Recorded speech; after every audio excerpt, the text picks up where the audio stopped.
Welcome to easy cooking Tamil.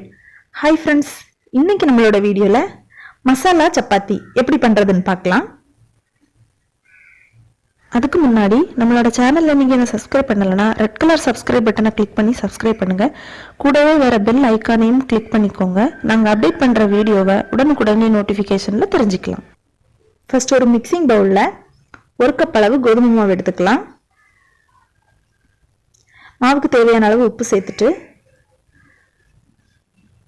கொஞ்சம் கொஞ்சமாக தண்ணி விட்டு மாவை நல்லா சப்பாத்தி மாவு பதத்துக்கு பிசைஞ்சு எடுத்துக்கணும். மாவு கையில் ஒட்டக்கூடாது, அந்த அளவுக்கு நல்லா பிசைஞ்சு எடுத்துக்கணும். பாருங்க, மாவை நல்லா பிசைஞ்சு எடுத்தாச்சு. இப்போ கொஞ்சமாக மேலே ஆயில் விட்டு தடவி விட்டுக்கலாம். மாவு ட்ரை ஆகாமல் இருக்கும். இப்போ இதை ஒதுக்கி வச்சுட்டு இப்போ மசாலா ரெடி பண்ணிடலாம். ஒரு பேனில் 4 டீஸ்பூன் அளவுக்கு ஆயில் சேர்த்துக்கலாம். ஆயில் சூடானதும் ஒரு பெரிய வெங்காயத்தை சின்ன சின்னதாக கட் பண்ணி வச்சுருக்கிறேன். அதை சேர்த்துட்டு வெங்காயம் சீக்கிரம் வதங்கிறதுக்காக கொஞ்சமாக உப்பு சேர்த்து நல்லா வதக்கிக்கலாம். வெங்காயம் நல்லா வதங்கணும்.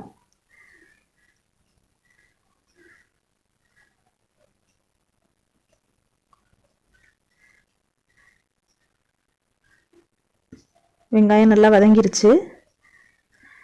இப்போ ஒரு தக்காளி பழத்தை சின்ன சின்னதாக கட் பண்ணி வச்சுருக்கிறேன். அதையும் உள்ள சேர்த்து நல்லா வதக்கிக்கலாம்.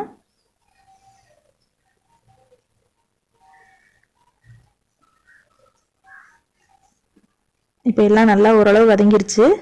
இப்போ நம்ம மசாலா சேர்த்துக்கலாம். 1/2 டீஸ்பூன் மிளகாய்த்தூள், 1/4 டீஸ்பூன் மஞ்சள் தூள், அப்புறம் தேவையான அளவு உப்பு சேர்த்துட்டு மறுபடியும் இதை ஒரு வாட்டி மசாலா எல்லா இடமும் மிக்ஸ் ஆகிற மாதிரி நல்லா கிளறி விட்டுக்கலாம்.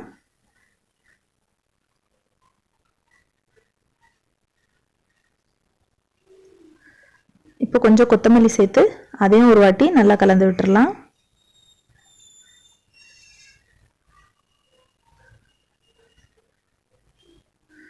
இப்போ 2 உருளைக்கிழங்க நல்லா வேக வச்சு தோல் நீக்கி எடுத்து வச்சிருக்கிறேன். அதை உள்ள சேர்த்து நல்லா கிளறி விட்டுக்கலாம். இதை நம்ம அந்த கரண்டி வச்சு நல்லா மசிச்சு விடணும். பாருங்க, இந்த மாதிரி அதை நசுக்கி விடணும். அப்போ தான் அது இந்த மாதிரி மசிஞ்சு மசாலாவோட நல்லா மிக்ஸ் ஆகி வரும். பாருங்கள், நல்லா மசாலாவோட உருளைக்கிழங்கெல்லாம் மசிஞ்சு சூப்பராக மிக்ஸ் ஆகிருக்கு. இப்போ நம்ம சப்பாத்தியில் வைக்க ஸ்டஃபிங் ரெடி ஆயிடுச்சு. இது தனியாக இருக்கட்டும். இப்போ நாம் இதிலிருந்து பாருங்கள், மாவு எவ்வளோ சாஃப்டாக இருக்குன்னு சின்ன சின்ன உருண்டைகளாக உருட்டி எடுத்துக்கலாம். எனக்கு இந்த மாவுலேருந்து 5 சப்பாத்திக்கு வந்திருக்கு. இப்போ சப்பாத்தி கல்லில் வச்சு நல்லா உருட்டி எடுத்துக்கலாம். இது கொஞ்சம் நல்லா நைஸாக உருட்டி எடுத்துக்கோங்க. அப்போ தான் நம்ம மடித்து வைக்கும்போது எல்லா மடிப்புமே நல்லா வேகும். இல்லைன்னா உள்பக்கம் இருக்கிறது வேகாமல் இருக்கும். சப்பாத்தி நல்லா உருட்டியாச்சு. இப்போது கொஞ்சம் மசாலா எடுத்து நம்ம நடுசில் வச்சிடலாம். இந்த மாதிரி கொஞ்சம் விரித்து வச்சுக்கலாம். இப்போ ஒவ்வொரு பக்கத்தையும் எடுத்து இந்த மாதிரி மடித்து விட்டுக்கணும்.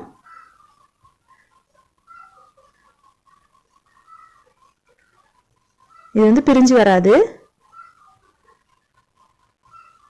பாருங்க, அவ்வளோதான். 4 பக்கத்தில் எடுத்து மடிச்சாச்சு. இதை இப்போ தனியாக ஒரு பிளேட்டில் வச்சிடலாம்.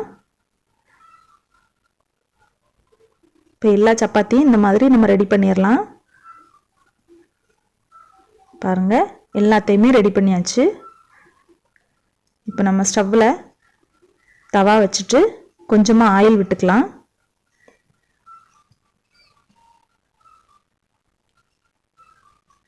இப்போ இதில் 2 சப்பாத்தியாக எடுத்து நம்ம ஃப்ரை பண்ணி எடுத்துக்கலாம்.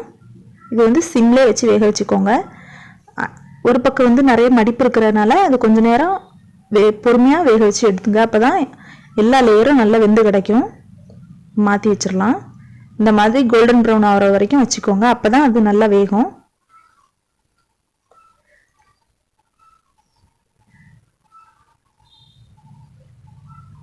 இப்போ நல்லா வெந்துருச்சு. 2 பக்கமும் வெந்துருச்சு. இப்போ இதை எடுத்துடலாம்.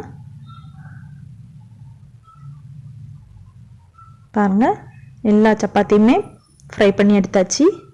சூப்பரான மசாலா சப்பாத்தி ரெடி ஆயிடுச்சு. நம்ம சாதா தனியாக குருமாலாம் வச்சு எப்போவும் ஒரே மாதிரியாக சாப்பிட்றதுக்கு இந்த மாதிரி வித்தியாசமாக சாப்பிடலாம். பார்க்குறதுக்கும் நல்லாயிருக்கும், ரொம்பவே டேஸ்ட்டாக இருக்கும். நீங்களும் இதை வீட்டில் ட்ரை பண்ணி பாருங்கள். இந்த வீடியோ உங்களுக்கு பிடிச்சிருந்தா லைக் பண்ணுங்கள். மறக்காமல் இந்த வீடியோ உங்கள் ஃப்ரெண்ட்ஸுக்கு ஷேர் பண்ணுங்கள். எங்களுடைய சேனலை சப்ஸ்கிரைப் பண்ண மறந்துடாதீங்க.